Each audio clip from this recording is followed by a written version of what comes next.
السلام علیکم پیارے دوستو، چینل پہ نئے ہو تو چینل کو سبسکرائب کر کے بیل آئیکن کو دبا دیجئے، جس سے آپ کو ہمارے چینل کے نئے ویڈیو دیکھنے کو ملیں گے۔ جو میں بتا رہا تھا وہ یہ ہے، دو مسئلے میں بتاتا ہوں، ایک نماز کا، ایک وضو کا ہے۔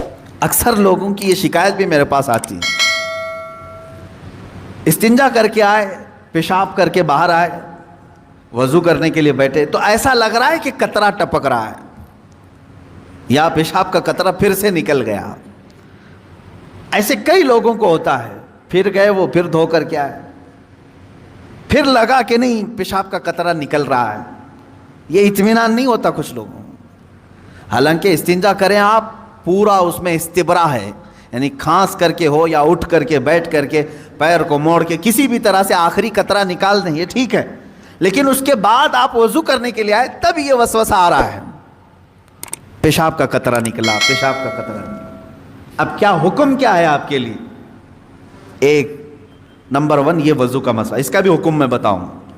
دوسرا مسئلہ سن لیں، نماز 4 رکعت ظہر کی پڑھنے کے لیے کھڑے تھے، یا 4 رکعت عصر یا عشاء کی، 2 رکعت پڑھے، تیسری رکعت میں کھڑے ہوئے تھے، اب شک ہونے لگا کہ دوسری ہے کہ تیسری ہے۔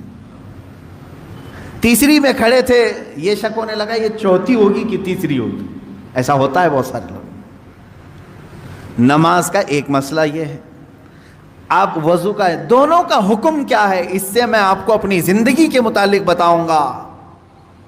پہلا والا جو مسئلہ ہے پیشاب کے قطرے کا، پہلی مرتبہ ایسا کبھی ہوا ہے تو جاؤ دھل لو۔ ایک بار ایسا ہوا کہ پیشاب کا قطرہ ٹپکا ہے یا لگ رہا ہے، جاؤ دھل کے آ جاؤ۔ پھر ایک مرتبہ ایسا ہوا ہے کہ وضو کرنے بیٹھا ہوں، ایسا لگا کہ پیشاب کا قطرہ ٹپک گیا، جاؤ دھل کے آؤ اور اتنا حصہ جہاں کپڑے میں لگا اس کو بھی دھل لو۔ تیسری مرتبہ بھی ایسا ہوا ہے، دھل لو۔ اب اس کے بعد شریعت کہتی ہے اب نہیں جانا، اس کے بعد اب وضو کے لیے اگر بیٹھو گے تمہیں لگ رہا ہے کہ پیشاب کے قطرے ٹپک رہے ہیں، ٹپکنے دو۔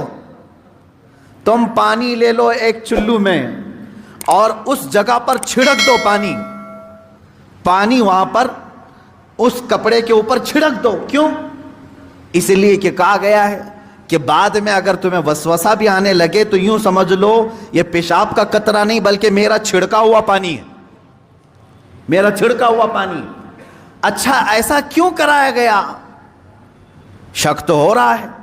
سنیں فقہائے کرام نے فرمایا اے بندے تجھے عبادت اللہ کی کرنی ہے۔ کس کی کرنی ہے؟ اللہ کو راضی کرنا ہے۔ اور یہ جو وسوسے آ رہے ہیں تجھے، یہ شیطان کے ہیں۔ اگر تو بار بار اٹھ کر کے دھونے کے لیے چلا جائے گا تو بات یہ ہوگی کہ تو شیطان کی پیروی کر رہا ہے اللہ کو چھوڑ کر کے۔ یہاں شریعت نے یہاں تک کہا کہ شیطان کی پیروی ہو جائے گی اگر کثرت سے تو کرنے لگ گیا۔ جب شیطان وسوسہ ڈالا اٹھ گئے، جب شیطان شک ڈالا پھر اٹھ گئے۔ بار بار اگر خیال آ رہا ہے تو اس پر عمل کرنا جائز نہیں۔ پانی چھڑک لو اور کہو میں شیطان کی پیروی نہیں کروں گا، میرے مولا کی عبادت کروں گا۔ دوسرا مسئلہ نماز کا کہ جس میں اگر 3 میں 4 میں شک ہو، ایک بار ہو گیا تو چلو دوہرا لو، 2 بار ہو گیا تو چلو ٹھیک ہے، جتنا یقین ہے اس کے آگے کی رکعتیں پڑھ لو۔ اب اگر بار بار ایسا شک ہوتا ہے تو فرمایا گیا اپنی نماز ویسی ہی کمپلیٹ کرو، اس لیے کہ یہ شیطان تمہیں وسوسے ڈال رہا ہے۔ اگر تم اس کے وسوسوں کی طرف جاؤ گے تو یا ہوگا یہ کہ تم شیطان کی پیروی میں لگ گئے۔ حقیقت میں نماز تو رحمان کی عبادت ہے۔ آپ سمجھ رہے ہیں؟ یہ 2 مسئلوں سے میں تمہیں بتاؤں گا میرے عزیزو، پوری زندگی بھر شیطان اسی طرح سے کرتا ہے، تو میں اپنے اصلی مقصد سے ڈائیورٹ کر کے کسی عام فضول چیز میں لگا دیتا ہے، فضول چیز میں لگا دیتا ہے۔